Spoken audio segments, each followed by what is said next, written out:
This is a reading from Victoria Safford at 1. Imagine this. On the days between Rosh Hashanah and Yom Kippur, every fall, every year, the people make their peace with anyone they've wronged or slighted or injured in any way, neglected over the past 12 months.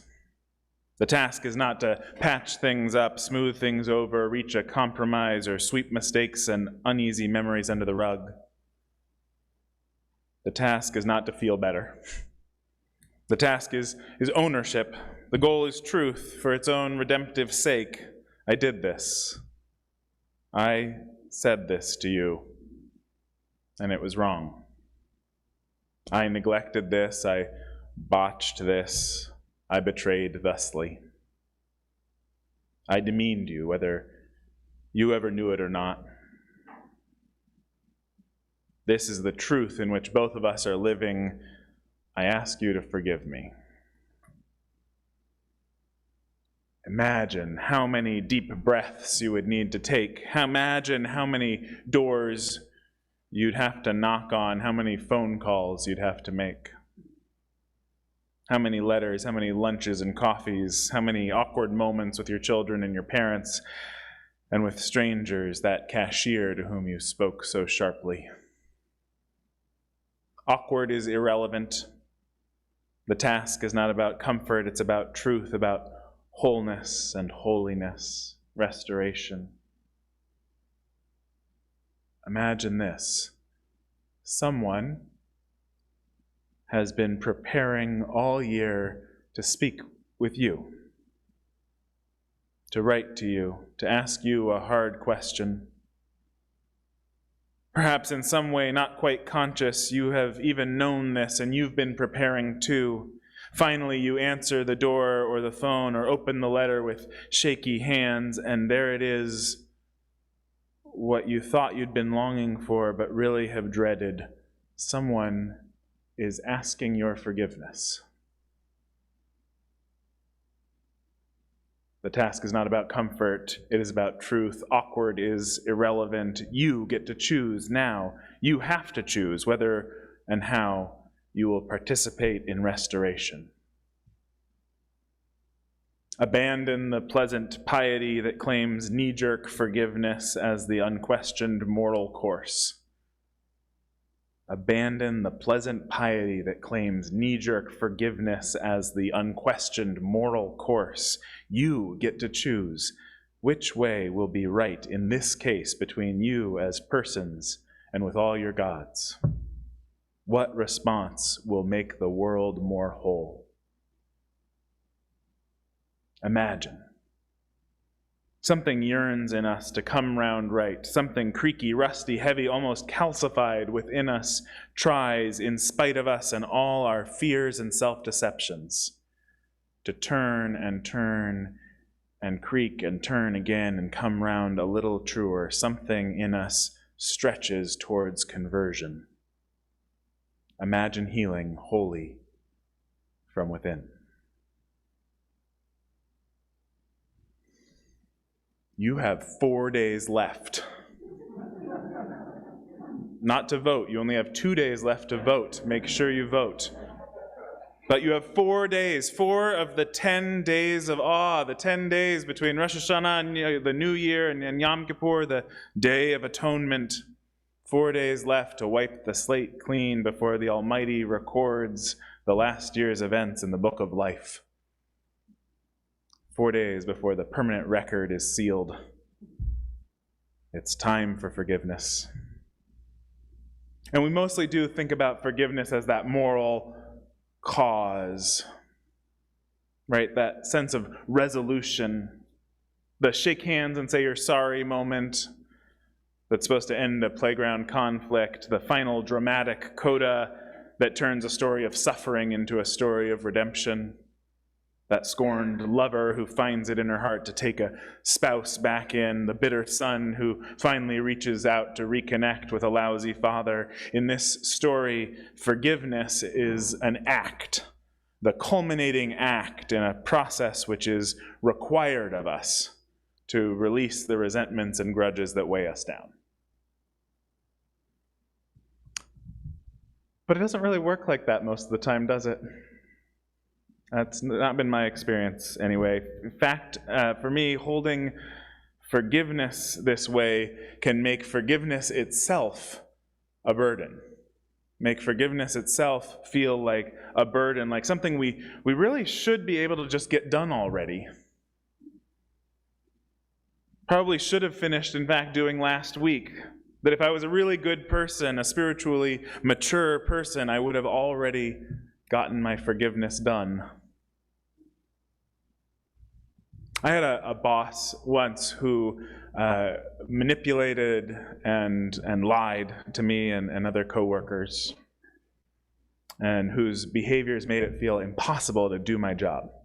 And when I think about her, I wonder if I've forgiven her for the havoc that I experienced her wreak in my life.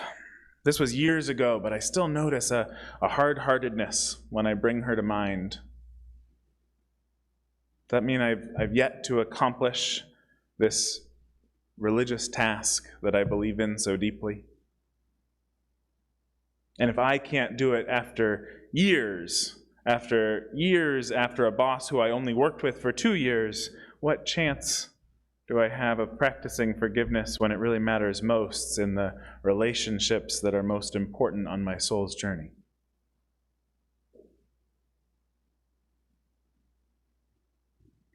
And I think that's the question that comes of holding forgiveness as this imperative. What do I need to do? What inner work? What steps to take? What state to achieve in order to be able to offer forgiveness? Forgiveness in this sense is a goal, a worthy spiritual goal perhaps, and I set out to accomplish it for my own well-being, if nothing else.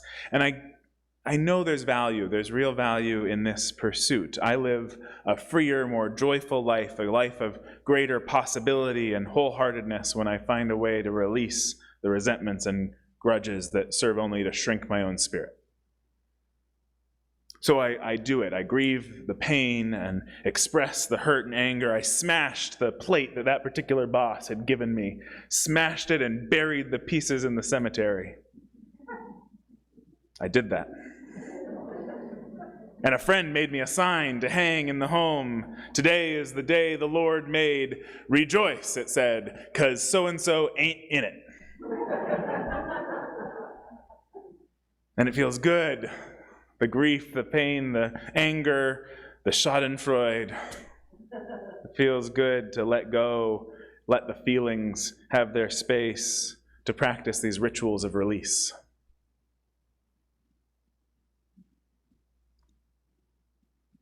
But I'm coming to understand the invitation of forgiveness is deeper than laying some experience of the past to rest. Forgiveness is about more than the last scoop of dirt to bury the broken plate of the past. Forgiveness is an invitation into a different way of life. It's about giving myself permission to start over again and again. It's not a final harvest, but a seed of new possibility.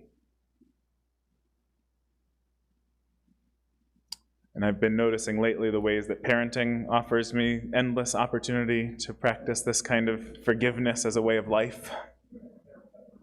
Here's what I've noticed. No matter the magnitude of my son's acting out, no matter if he's looking me in the eye and knowingly doing exactly what I don't want him to do, no matter how wild a tantrum he has thrown, if in whatever series of events that has led to this moment there is one grain of sand-sized moment in which I have erred, I will need to own up and seek forgiveness for it if I'm going to expect him to really listen to me. Own up to his part of the mess. Neuroscientist Daniel Siegel talks about this as getting back on the high road.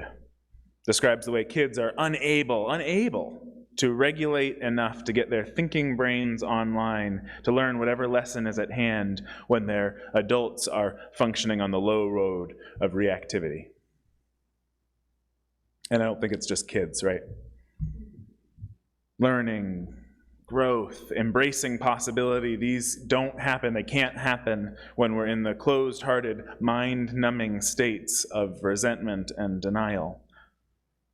So how do we instead practice forgiveness as a way of life, as an always available beginning again that frees our hearts and minds to embrace new possibilities?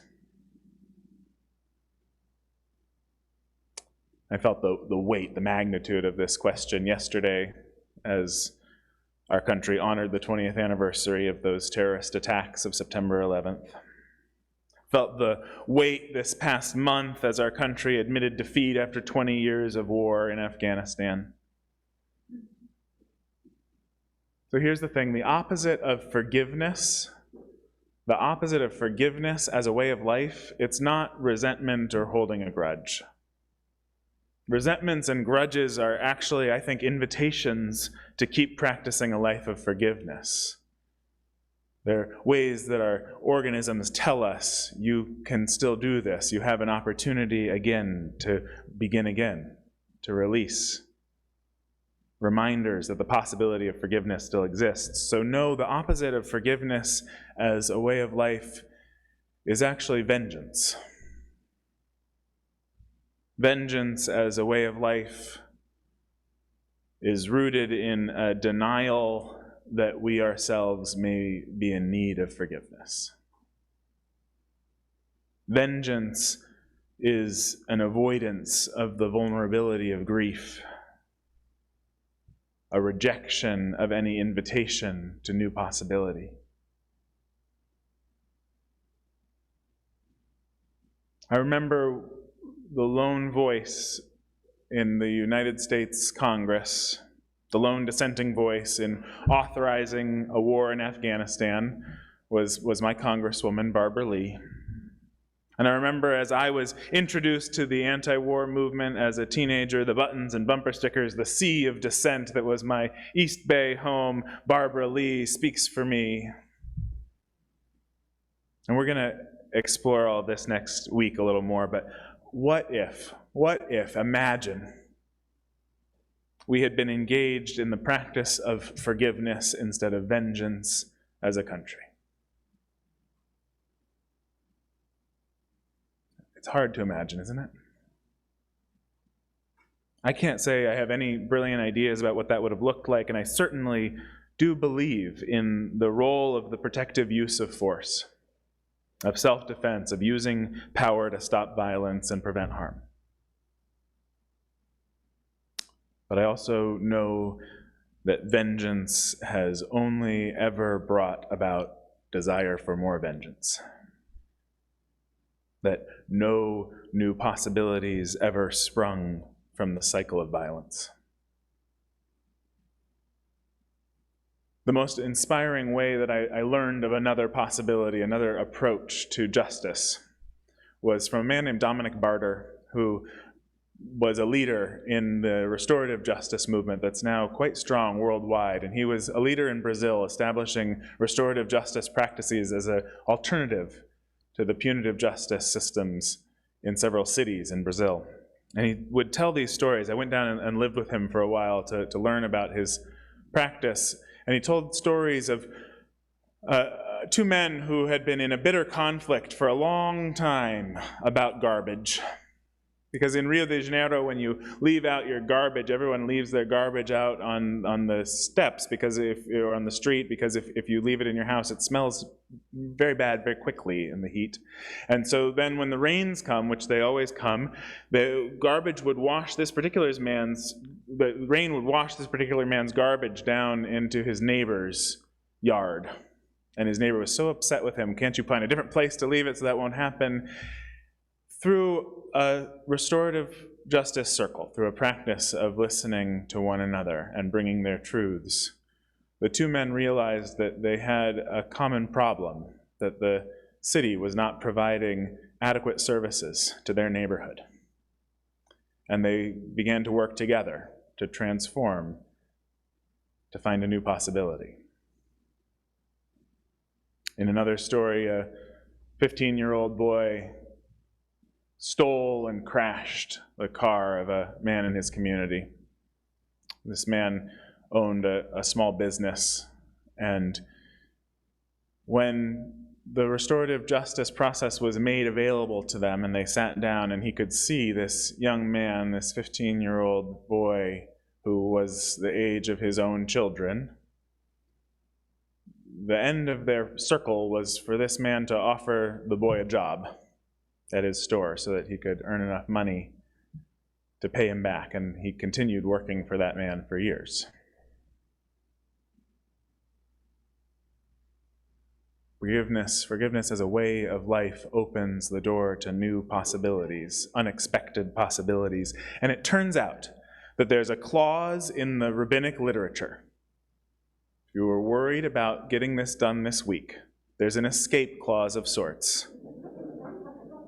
In regards to that final sealing of fate that's set to happen on Thursday, on Yom Kippur, penitence, prayer, and charity annul the decree, wrote the ancient rabbis.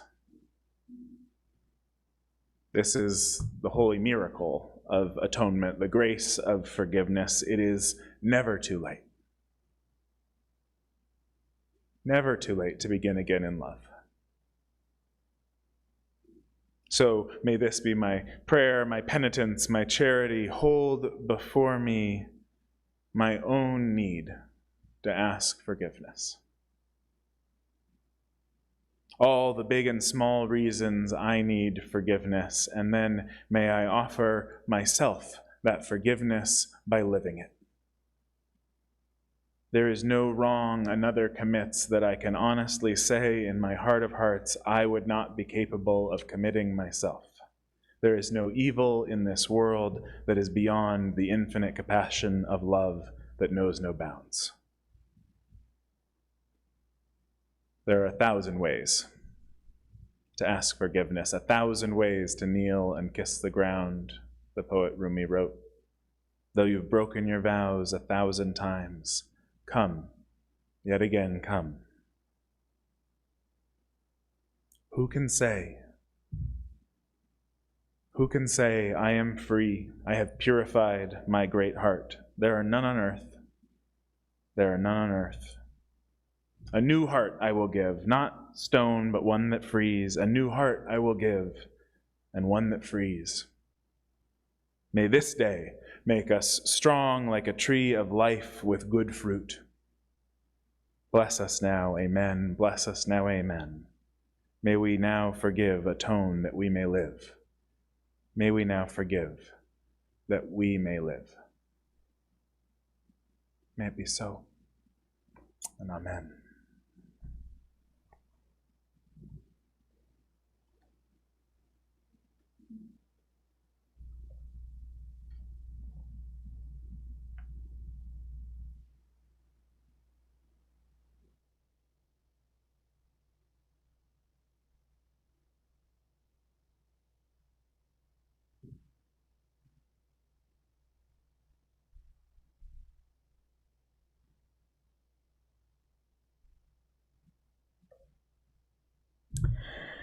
We invite you now into the spiritual practice of generosity. We rely on your gifts for our congregation to thrive and our values to flourish within and beyond these walls. As part of our safety protocol, we will not pass a basket. You have a couple of choices. You can give digitally by texting GIVE or the dollar amount that you want to give to 415-329-4131. 415-329-4131. Or you can go to our website, UUMarin.org, and click Donate. Or you can leave a donation in the wooden box that's out on the table next to the gong. If you are new this morning, please feel free to let the virtual basket pass you by. You are our guest.